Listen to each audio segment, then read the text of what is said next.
Hello everyone, Phoenix61 here with some Skull and Bones content. So today we have the sort of top 5 things that you are probably doing wrong and or maybe just should be doing or keep in mind, right? Like some of this is opinionated, but I think some of these things are important and are definitely going to help out your gameplay experience, right? So number 1, we are talking about repair kits and water barrels, and you may think we know what repair kits are. Well, specifically Enhanced Repair Kit 1, because this one is the one that gives you the most bang for your buck. This is going to give you the most amount of heal with the least amount of cooldown time specifically, right? So like there's always a balance between all the different repair kits, but that one I feel like is the best balance as far as repair versus cooldown, right?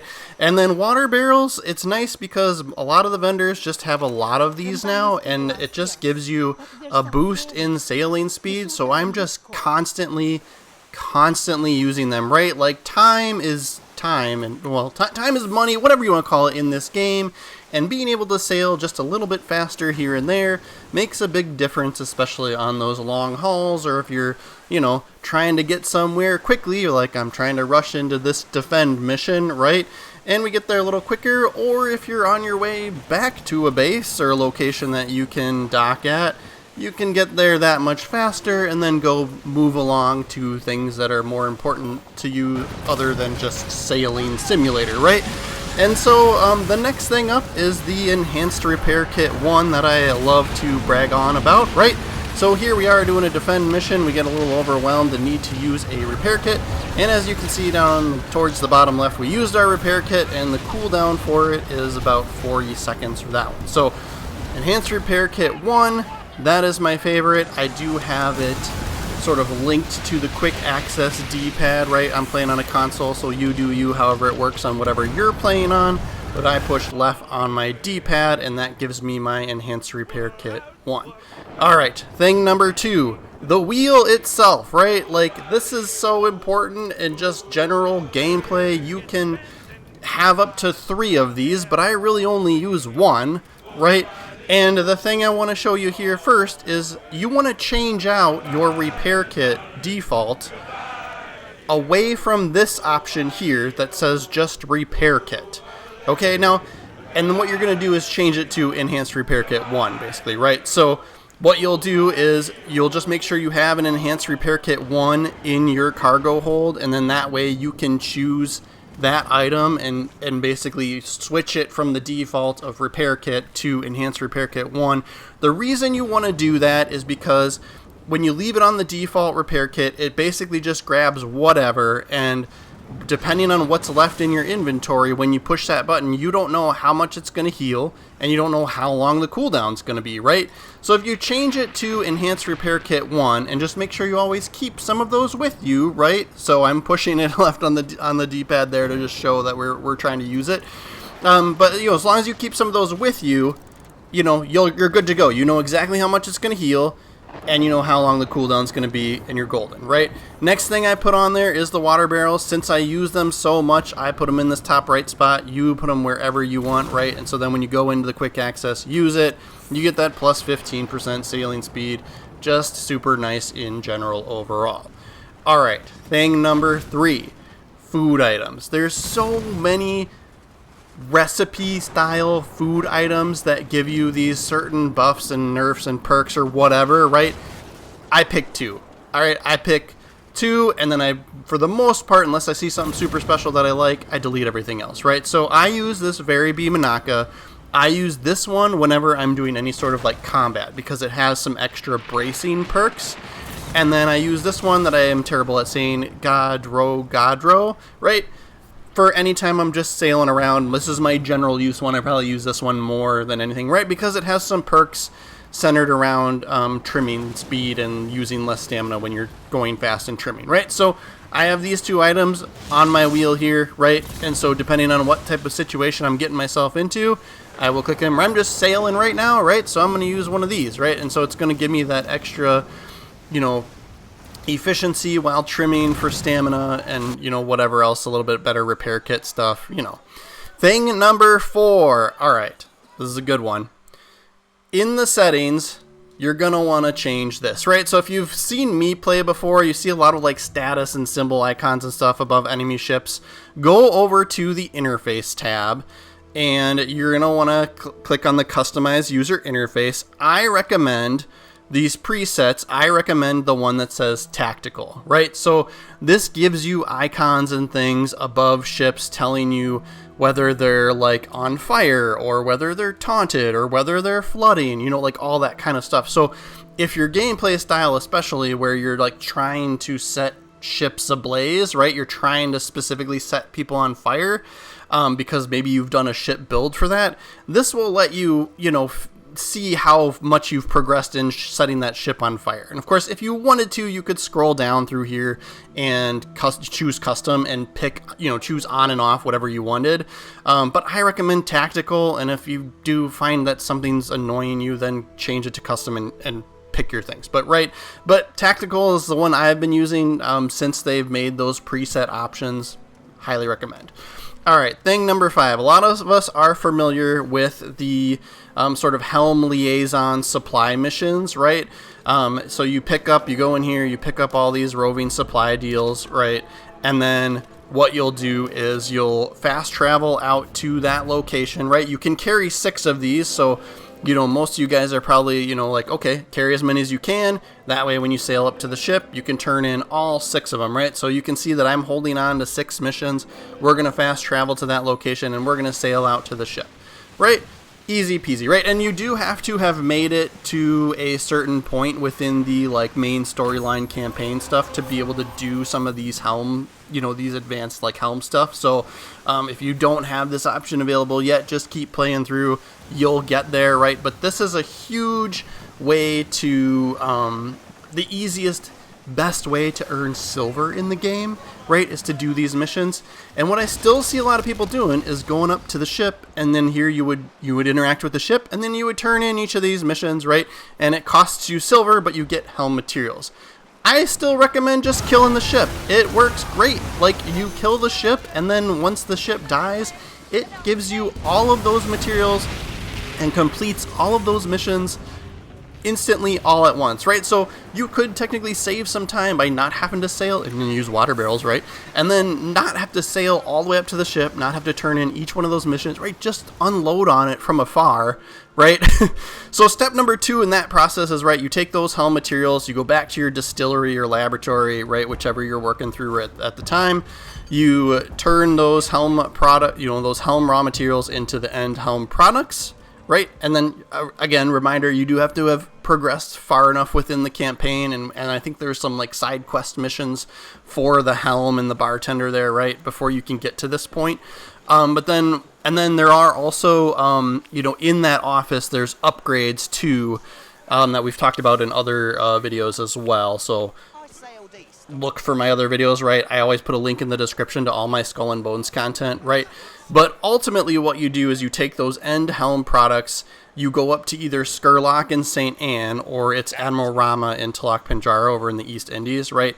Tab over to sell, cycle to your warehouse, and scroll down and look for those end helm products and sell them to him, because you get tons of silver. So Gold Skull Gin and Gold Skull Rum are the ones that you're going to want to sell to Skurlock. So we'll sell 1,000 Gold Skull Rum, and you can see we're getting 250,000 silver for that. That's going to last me quite a while, right? So Gold Skull Gin, Gold Skull Rum, you can see you get 250 silver a piece for selling those to him. And then the other ones, Silver Snuff and the Black Lotus Opium, you can see you would only get 125 for selling them to Skurlock. So if you sell those items to Admiral Rama over in the East Indies, she does give you the 250 silver a piece, so that's what you want to do with those. Thing number 6. Okay, we're passing 5, my bad. All right, but thing number 6 is build your ship out to sort of build into the perks of the ship, right? So I'm scrolling through all the different ships that you can build here, right? This Bombardier has perks that center around explosions, right? Explosive hits give you additional perks. So what you'd want to do is equip explosive weapons, right? Like, it seems like an easy thing, makes sense, but you want to build into that, right? The Vanguard here, the Snow, right, has a lot of brace strength options, right? It's a tank. There's furniture pieces out there that can help you buff into that. The Brigantine, you know, it does say it's a DPS ship, but my preference with this one is speed, right? So there's some furniture pieces. This is currently the fastest ship in the game.